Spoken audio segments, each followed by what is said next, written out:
bagaimana pembicaraan itu supaya quality time. Bagus sekali ya, misalnya ada reunian, bulan puasa kemarin ada buka bersama ya. Jangan sampai maksud hati untuk memperpanjang silaturahmi, mengembalikan lagi, mengumpulkan persahabatan dengan baik, tetapi justru pada saat pertemuan itu mengakibatkan menjadi tidak berfaedah dan tidak bermanfaat. Bagaimana pertemuan itu menjadi lebih baik, berkualitas, tanpa menyakiti siapapun. Misalnya kepada kawan kita baru balik kampung, kalau dia tidak mengarah pembicaranya mengenai ke balik kampung, jangan coba-coba kita korek-korek misalnya, kenapa sih sudah sekian tahun tidak balik kampung gitu. Kecuali dia sendiri sudah mengarahkan pembicaranya macam itu. Kita tidak tahu bagaimana perjuangannya mereka di rantau orang, bagaimana dia kesulitannya bagi para perantau itu ya, bagaimana dia berjibaku, bagaimana dia bekerja keras, bukan tidak mau pulang kampung. Pasti banyak pertimbangan yang harus diperhitungkan, kecuali dia sendiri yang mengarah pembicaraan mengenai balik kampung. Ya kita pun tentu saja bertanya, tidak sampai menguliti. Assalamualaikum warahmatullahi wabarakatuh. Sampai bertemu kembali dengan Karsidi TV. Lebih dahulu mari kita bersyukur kepada Allah Subhanahu wa taala. Shalawat dan salam untuk junjungan kita Nabi besar Muhammad sallallahu alaihi wasallam. Allahumma shalli ala sayyidina Muhammad wa ala ali sayyidina Muhammad. Demi keberlangsungan konten-konten Karsidi TV, silahkan terlebih dahulu subscribe, like, dan komen. Mungkin juga share kepada yang lain. Terima kasih. Sebentar lagi kita akan bersilaturahmi, akan saling berkunjung. Kemudian tentu saja di situ akan pembicaraan ya, baik dengan kerabat, sahabat, ataupun teman-teman dekat kita, ataupun teman-teman dekat yang lain. Kalau kata anak muda kita sekarang, mungkin dibilanglah bagaimana supaya pertemuan itu, atau dengan bertemunya kita dengan sahabat kita, dengan orang tua dan sebagainya, bagaimana pembicaraan itu supaya quality time. Artinya pertemuan yang betul-betul berkualitas, baik gitu. Kemudian menghasilkan sesuatu hal yang positif. Yang diajak bicara juga tidak tersakiti atau mungkin juga menyakiti kepada yang lain. Dalam kita berbicara di awal-awal atau pada pembukaannya, cukuplah kita misalnya meminta maaf ya, kemudian menanyakan kabar dan lain sebagainya yang sifatnya umum. Kenapa? Kadang-kadang kan orang ini atau teman kita ini ada sesuatu yang mungkin ya kalau menurut kita itu sepertinya hal-hal yang biasa, atau menurut umumnya itu merupakan hal-hal yang biasa. Misalnya ditanyakan mengenai gimana kabar, itu sudah biasa ya. Nah ini yang umum biasanya ditanyakan, bagaimana pekerjaan kamu, ya bagaimana anak kamu, bagaimana istri kamu, bagaimana pekerjaan kamu. Ini merupakan sesuatu hal yang biasa sebenarnya. Tetapi kalau kita bayangkan ya, misalnya kita bertanya, berapa sih anak kamu? Padahal mungkin Allah tidak memberikan, mohon maaf ya, keturunan untuknya. Begitu ditanya hal yang seperti itu, mungkin dia senyum-senyum pada saat itu.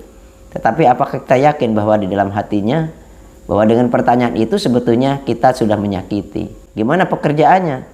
Sedangkan dia tidak membicarakan mengenai pekerjaannya.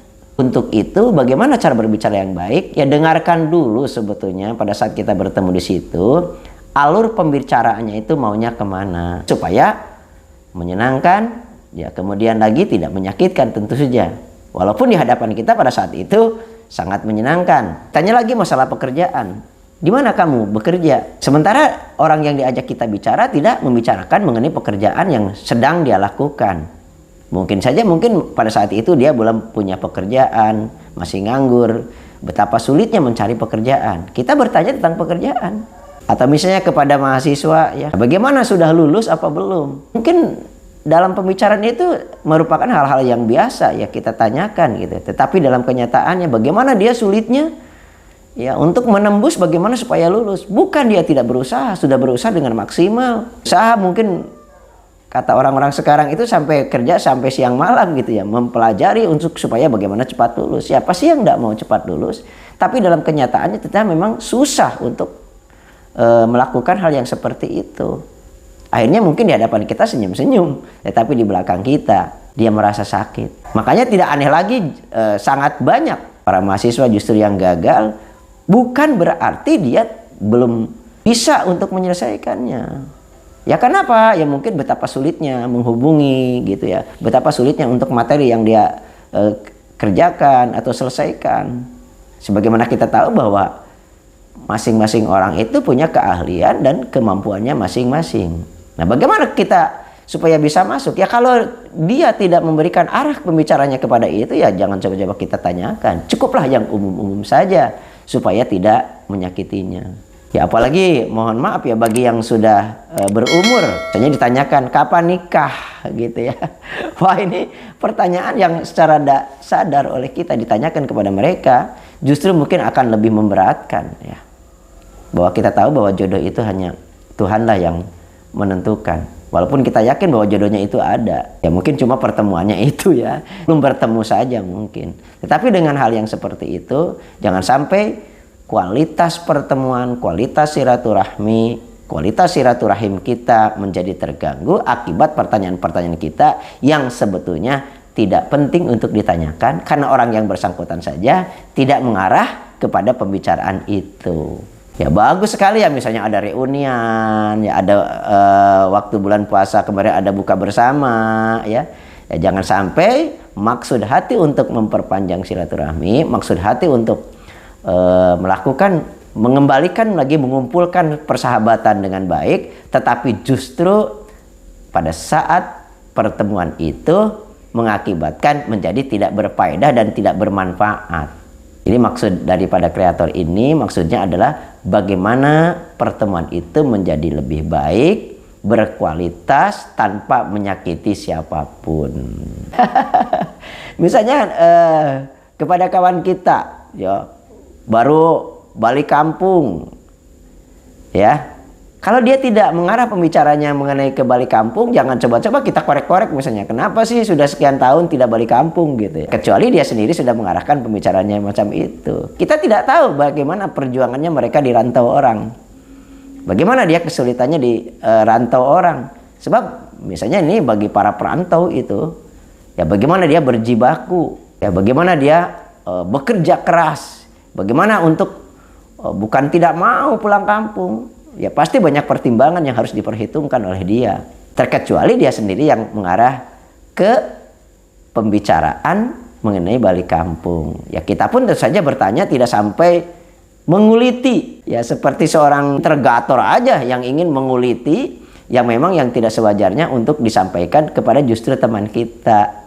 Ya kita maksud bertemu supaya lebih baik, lebih akrab, kemudian tidak tersakiti. Justru pertemuan itu menjadi lebih berkesan, lebih baik, lebih positif, dan membawa perubahan ke arah yang lebih baik gitu. Kalau dilihat ya memang pertanyaan itu sepertinya sih yang wajar-wajar saja sih. Tetapi ternyata ya kalau kita salah dalam menempatkan atau posisinya pertanyaan-pertanyaan itu pada saat kita bertemu dengan kawan yang lain, ya bisa berakibat buruk.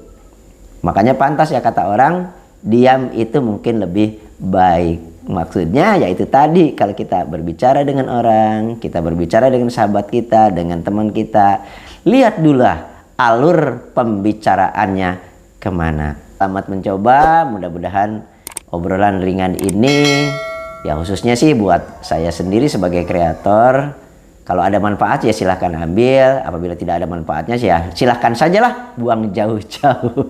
Demikian, mohon maaf yang sebesar-besarnya. Wallahu muwaffiq ila aqwamit thoriq. Assalamualaikum warahmatullahi wabarakatuh.